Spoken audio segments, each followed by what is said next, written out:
இயேசுவின் நாமத்தில் உங்கள் அனைவரையும் வாழ்த்துகிறேன்.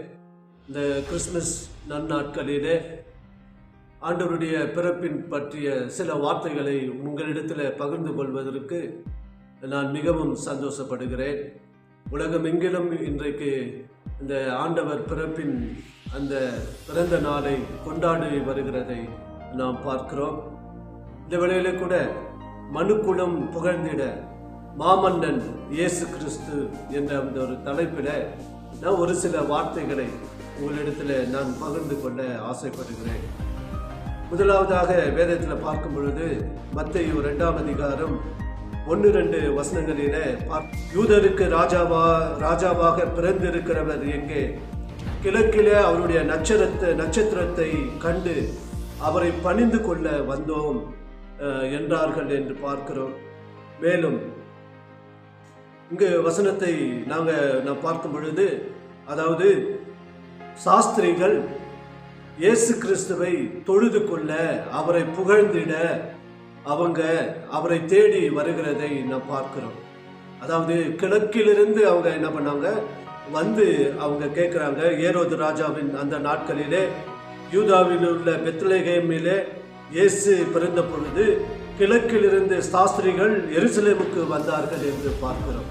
இந்த கிழக்கு என்பது, அதாவது வேத ஆராய்ச்சியாளர்கள் சொல்லுகிறார்கள், நம்ம ஆசியா கண்டத்தை குறிப்பிடுகிறதை நாம் பார்க்கிறோம்.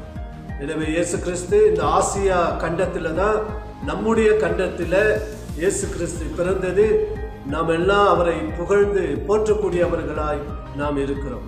ஆனால் சாஸ்திரிகள் அவர்கள் வந்து இயேசு கிறிஸ்துவை புகழ்ந்தார்கள், அவரை தொழுது கொண்டார்கள் என்று வேதத்தில் நம்ம பார்க்கிறோம். அதாவது அவங்க சொல்றாங்க, யூதருக்கு ராஜாவாக பிறந்திருக்கிறவர் எங்கே என்று. இயேசு கிறிஸ்து வெறும் யூதருக்கு மட்டும் அவர் ராஜா இல்லை, அவர் அகில உலகத்துக்கும் ராஜாவாக இருக்கிறார் என்பதை வேதம் நமக்கு தெளிவாய் சொல்லுகிறதை நாம் பார்க்கிறோம். ஏனென்றால் வெறும் யூதருக்கு மட்டும் அவர் ராஜாவாக இருந்தார், வெறும் யூதருக்கு மட்டும்தான் அவர் சந்தோஷத்தையும் சமாதானத்தையும் அவர் கொடுத்திருப்பார். ஆனால் வேதம் சொல்லுகிறது, லூக்கா 2ஆம் அதிகாரம் 10வது வசனத்தில் லூக்கா புத்தகம் சொல்லுகிறது, அதாவது 10ஆம் வசனம் சொல்லுகிறது, தூதன் வந்து தேவதூதன் மேய்ப்பர்களை நோக்கி, பயப்படாதீர்கள், இதோ எல்லா ஜனத்துக்கும் மிகுந்த சந்தோஷத்தை உண்டாக்கும் நற்செய்தியை உங்களுக்கு அறிவிக்கிறேன் என்று. அப்போ இந்த வசனம் சொல்லுகிறது, வெறும் யூத ஜனங்களுக்கு மட்டும் அவர் வந்து சந்தோஷத்தை கொடுக்கிறவர் அல்ல. அந்த ராஜா, பிறந்திருக்கிற ராஜா எல்லா ஜனத்துக்கும், அப்படின்னா உலகத்தில் இருக்கிற எல்லா ஜனத்துக்கும் சந்தோஷத்தை கொடுக்கிறவர் தான் நமக்காக பிறந்திட்ட அந்த இயேசு கிறிஸ்து என்பவர் என்பதை அறிந்து கொள்ள வேண்டும். எனவே அவர் வெறும் யூதர்களுக்கு, வெறும் கிறிஸ்தவர்களுக்கு மட்டும் அவர் சமாதானத்தை கொடுக்கிறவர் அல்ல. அவரை எல்லாம், யாரெல்லாம் அவரை நம்புகிறாங்களோ, விசுவாசிக்கிறாங்களோ, எல்லாத்துக்கும் அவர் சந்தோஷத்தையும் சமாதானத்தையும் கொடுக்கக்கூடிய ஒரு ராஜாவாக இருக்கிறார் என்பதை நாம் அறிந்து கொள்ள வேண்டும். இந்த உலகத்தில் எத்தனையோ மன்னர்கள், ராஜாக்கள் தோன்றினார்கள். அவங்கெல்லாம் ஒரு குறிப்பிட்ட ஜனத்துக்கு தான் சந்தோஷத்தை கொடுத்தாங்க. அதுவும் முழுமையான சந்தோஷம் இல்லை, அறக்குற சந்தோஷத்தான் நம்ம கொடுத்தார்கள் என்று பார்க்கிறோம்.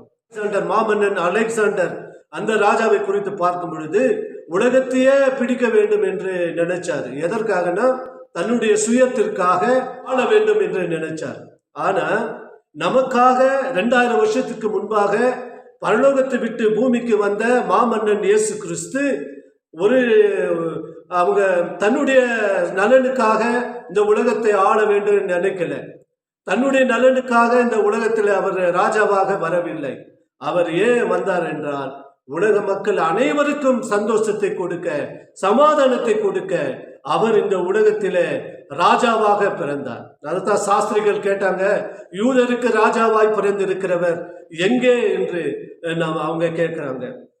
அப்போ இந்த மேய்ப்பர்களுக்கு, அந்த எல்லா ஜனத்துக்கும் மிகுந்த ஒரு சந்தோஷத்தை உண்டாக்கும் நற்செய்தியை அவங்களுக்கு தூதன் அறிவித்த பொழுது அந்த மேய்ப்பர்களும் சந்தோஷப்பட்டு அவங்களும் இயேசு கிறிஸ்துவை புகழ்ந்து பாடுவதற்கு அவரை தேடி போனார்கள்.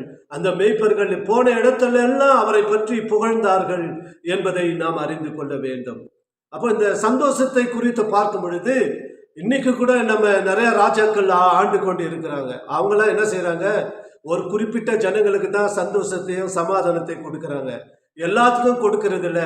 இன்றைக்கும் நம்ம அதை அனுபவித்து கொண்டு இருக்கிறதை நாம் அறிவோம். ஆனால் பரலோகத்தை விட்டு இந்த பூமிக்கு வந்த இயேசு கிறிஸ்து ராஜா மாமன்னன், அவர் உலக மக்கள் அனைவருக்கும் அவர் சந்தோஷத்தை கொடுக்கிறவராய் இருக்கிறார் என்பதை அறிந்து கொள்ள வேண்டும். எனவே உங்களுக்கு அந்த சந்தோஷம் வேண்டும், அந்த சமாதானம் வேண்டும் என்றால் உங்களுக்காக, உலகத்துக்காக இந்த மக்களை மீட்டெடுக்க பிறந்த இயேசு கிறிஸ்து என்னும் மாமன்னனை நீங்க விசுவாசிப்பீர்களானால் உங்களுக்கும் அதே சந்தோஷம் சமாதானத்தை அவர் கொடுக்க வல்லவராய் இருக்கிறார். சகரியா புத்தகம் 9:9 சொல்லுகிறது, சீயோன் குமார்த்தியே மகிழ்ந்து களிக்கூறு, எருசலேம் குமார்த்தியே கம்பீரி, இதோ உன் ராஜா உன்னிடத்தில் வருகிறார். அவர் நீதி உள்ளவரும் இரட்சிக்கிறவரும் தாழ்மை உள்ளவரும் கழுதையின் மேலும் கழுதையின் குட்டியாக மரியின் மேலும் ஏறி வருகிறவுமாய் இருக்கிறார் என்று அந்த நமக்காக பிறந்த இயேசு கிறிஸ்து என்னும் ராஜாவை பற்றி இங்க சொல்லப்படுகிறது. அந்த ராஜா எப்படிப்பட்டவர் என்றால் வசனம் சொல்லுகிறது, அவர் தாழ்மை உள்ள ராஜா என்று வேதம் சொல்லுகிறது. ஆனா இன்னைக்கு எத்தனையோ உலகத்துல ராஜாக்கள் வந்தாங்க, ராஜாக்கள் போனாங்க. அவங்களெல்லாம் பார்க்கும் பொழுது பெருமை கொண்டவர்களாகத்தான் இருந்தார்களே தவிர, இன்றைக்கும் ராஜாக்கள் நம்மை ஆட்சி செய்யறாங்க, அவங்கெல்லாம் எப்படி இருக்கிறாங்கன்னா பெருமை உள்ளவர்களாகத்தான் இருக்கிறாங்க, சுயம் உள்ளவர்களாக இருக்கிறாங்க. ஆனா பரலோகத்திலிருந்து இறங்கி வந்த அந்த மாமன்னன் இயேசு கிறிஸ்து தாழ்மை உள்ளவராய் இருந்தார் என்று வேதத்துல பார்க்கிறோம். அவர் தம்முடைய மக்களுக்காக, யாரெல்லாம் அவரை விசுவாசிக்கிறாங்களோ அவர்களுக்காக தன்னுடைய ஜீவனையும் கொடுக்க வல்லவராய் இருக்கிறார் அந்த இயேசு கிறிஸ்து ராஜா என்பதை அறிந்து கொள்ள வேண்டும். அப்போ பரலோகத்திலிருந்து இறங்கி வந்த அந்த ராஜா மாமன்னன் இயேசு கிறிஸ்து எப்படிப்பட்டவர்னா தாழ்மை உள்ளவர் என்று பார்க்கிறோம். அப்போ நம்ம தேசத்துல பிறந்த காந்தி அடிகள் அவர் சொன்னாரு, இயேசு கிறிஸ்துடைய உபதேசத்தை கேட்டு அவர் ரொம்ப சந்தோஷப்பட்டு அவருடைய அந்த மலை பிரசங்கத்தை எல்லாரும் அதை கேட்டு அதன்படி நடக்கணும்னு அவர் சொன்னார்.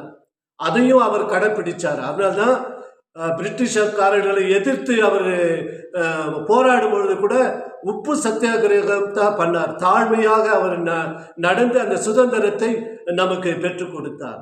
அதே போலதான் இயேசு கிறிஸ்துவை பார்க்கும் பொழுது தாழ்மை உள்ளவராய் இருந்து நமக்கு இந்த உலகத்தின் மேல, சாத்தான் மேல நமக்கு வெற்றியை பெற்றுக் கொடுத்து இருக்கிறார். எனவே அன்பார்ந்தவர்களே, இந்த நாளிலே உங்களுக்கு சொல்வது என்னவென்றால், இந்த தாழ்மையுள்ள ராஜா அகில உலகத்தையும் இன்னைக்கும் அவர் ஆட்சி செய்து கொண்டிருக்கிறார். ஒரு அங்க யூதருக்கு ராஜாவாக பிறந்திருக்கிறவர் எங்கே என்று சாஸ்திரிகள் கேட்டாங்க. ஒருவேளை அன்றைக்கு அங்க மட்டும் அந்த ராஜாவை விசுவாசித்திருக்கலாம். ஆனால் இன்னைக்கு பொழுது உலகமெங்கிலும் இயேசு கிறிஸ்து என்ற அந்த மாமன்னனை உலகமெங்கு இருக்கிற மக்கள் அவரை தொழுது கொண்டு இருக்கிறாங்க, அவரை ராஜாவாக ஏற்றுக்கொண்டு இருக்கிறதை பார்க்கிறோம். காரணம் என்னவென்றால் அவர்தான் உண்மையுள்ள தேவன் என்பதை அந்த மக்கள் அறிந்து, இந்த மாமன்னன் தான் எங்களுக்கு சமாதானத்தை கொடுக்க முடியும், சந்தோஷத்தை கொடுக்க முடியும், இந்த பாவத்திலிருந்து நம்மை ரட்சிக்க முடியும் என்று உலகமெங்கில் இருக்கிற ஜனங்கள் விசுவாசித்து அந்த மாமன்னனை தொழுது கொண்டு இருக்கிறாங்க.